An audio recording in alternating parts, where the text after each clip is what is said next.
Regarding po sa Wi-Fi repeater, dapat ganito yung mangyayari sa Wi-Fi repeater nyo pag successful yung pagkaka-install ninyo. So pag na-plug nyo na yan, dalaway ilaw nya, then wait kayo na umilaw yung gitna. Bali magiging tatlo na yung ilaw nya. Yan, antayin nyo lang yan, siguro mga ilang minutes lang. Dapat okay din yung inyong main router, no? Dapat may internet yan, ha. Kasi kung walang internet yung main router nyo, wala ring internet tong Wi-Fi repeater. Kasi dun lang yan magbe-base. Yan. Yan, bali ayan, ganyan na yung mangyayari. Dapat tatlo yung ilaw. Tapos, nagbi-blink yung ito yung isang ilaw, nagbi-blink.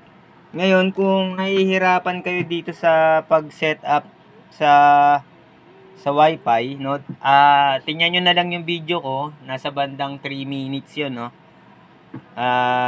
Pwede rin kayong mag-set up through LAN. No, on natin yung flashlight.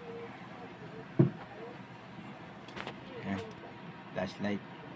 So through LAN, dito ka magko-connect, no? Tingnan niyo na lang kasi meron naman siyang instruction manual, no? May manual naman siya, no? Basahin niyo na lang pong mabuti.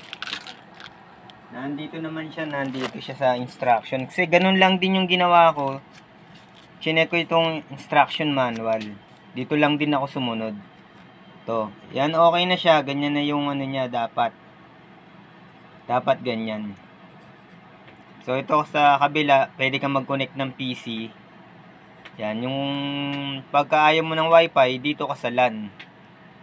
Yan. Pero syempre ito, dapat na ito malapit kasi sa main router.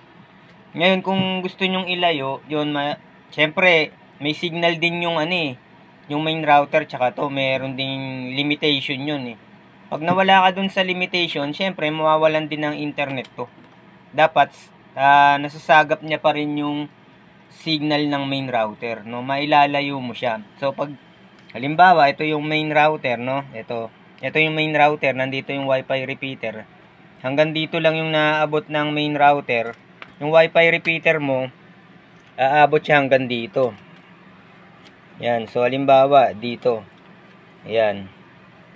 So dapat ito medyo pa rin dito, no? Nasasagap niya pa rin yung signal ng Wi-Fi repeater dun sa main router. Tapos tong may Wi-Fi repeater nyo, siya na yung magbabato ng signal sa mga cellphone ninyo, sa mga device. Yan. Kung ilalapit nyo lang to sa main router, no, parang hindi rin kayo nag-repeater. So yan lang po. Maraming salamat.